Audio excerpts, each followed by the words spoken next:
turns out that a friend of my father's, a tennis buddy of my father's, was a very loyal Amherst alum. And I played tennis with him, and he was very friendly to me, talking to me about colleges in general and talking to me about Amherst. And the reality is I applied as a courtesy to him because I couldn't imagine saying, no, I'm not interested. I had known of Amherst because where I went to camp in the Berkshires, the bunks were named after colleges. So Amherst was bunk 1. And so I decided to go up for a visit. And I had gone to Princeton during Christmas break, no students there, a cloud middle Atlantic day, which is very common in the winter, and I'm interviewed by somebody from the English department who just happens to be on campus and is filling in. So it's not a very inspirational experience. I get to Amherst, it's a beautiful February day. It's a Saturday, there's students around, everybody's friendly. Scully Sanders took me around. And when I got home, I was told, the next Monday I was told that if I wanted to come, I was accepted. I guess it was more rolling admission because it was already February. I didn't apply until the January 1st deadline. And I said, that sounds good to me. By the way. So I accepted on the spot, and that was it. That's how I got to Amherst.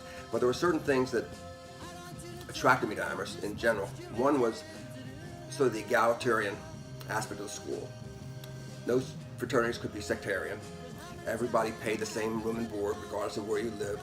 Everybody ate in the common dining hall. It wasn't like Princeton with the eating clubs, where there was clearly a hierarchy of who could go where. And so that was very appealing to me. Well, freshman year was interesting. I roomed with somebody I went to high school with, Ed Posner. We never saw each other socially out of school, but we had been in school from 7th grade through 12th grade and attended some of the same classes. And in fact, we debated each other in the debate club. We were at a triple in Pratt, and luckily there was a double room and a single room with a nice living area in between, and luckily I got the single room. Ed didn't care, and I certainly mattered to me to have a single room. And so I got that, which made it a great living experience for me.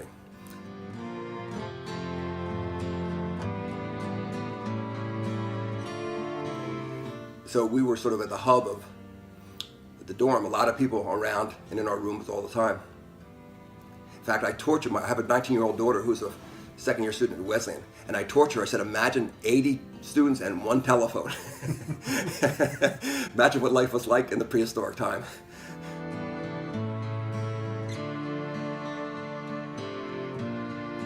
The only person other than Ed Posner who I met before Amherst was Bill Hasty.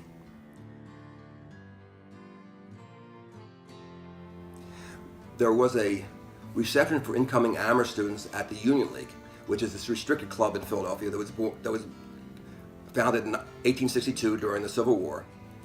And so Hasty and Bill and I sometimes gravitated to each other because I think we both had the sense that we didn't belong there.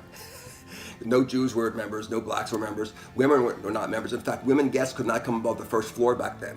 And so we both sort of bonded because we both knew that we wouldn't be there if it weren't for Amherst. And it turns out we found out that we were trying out for the same position in football. When I get to Amherst, I'm pulling up to the dorm. Bill Hasty is unloading his car, and we realized we were assigned the same dorm. So that started the beginning of what is now a lifelong friendship. We both went out for the team, and fortunately for our friendship, we both retained bragging rights, because if we didn't, the teasing would have been unmerciful. Bill started the first 2 games. I started the second 2 games. The 5th game, homecoming, Williams, Jack Witness was injured, so Bill and I both started. And so at least we could retain bragging rights that we started the same number of games.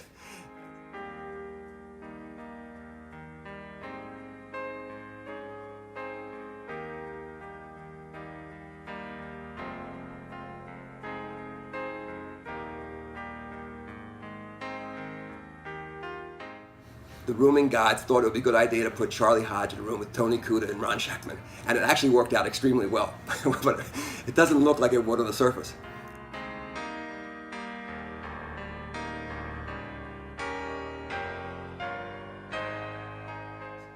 And Charlie Hodge was the second person I remember getting to Amherst.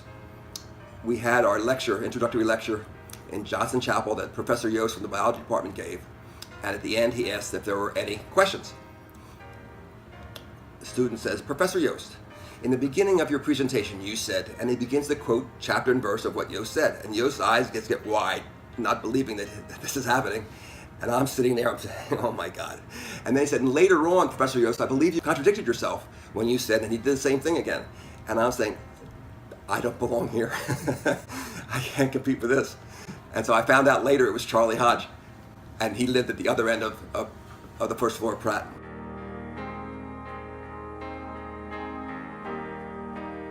And since I was majoring in economics, I decided to write my honors thesis in something that had to do with dentistry, which by coincidence sort of set me off on a trajectory that I would never thought of before that.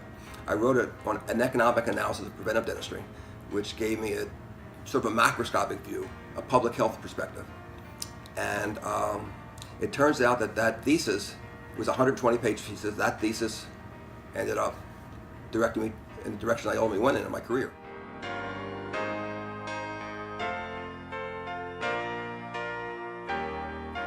In consulting, we really consulted for all the players in the health field. Large corporations, health and welfare trusts, intermediaries like insurance companies, Blue Cross Blue Shield plans, and providers, dentists, dental societies, or physicians, hospitals. The consulting company I ended up working with over time was a medical consulting company. Did most of the work in HMO development.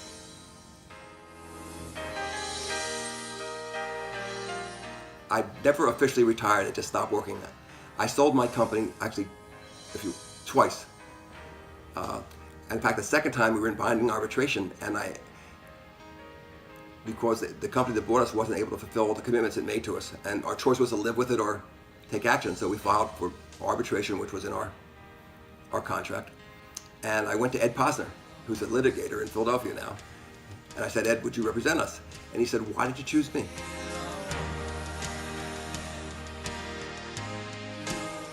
So I said, Ed, the reason I chose you is you're always such a poor loser.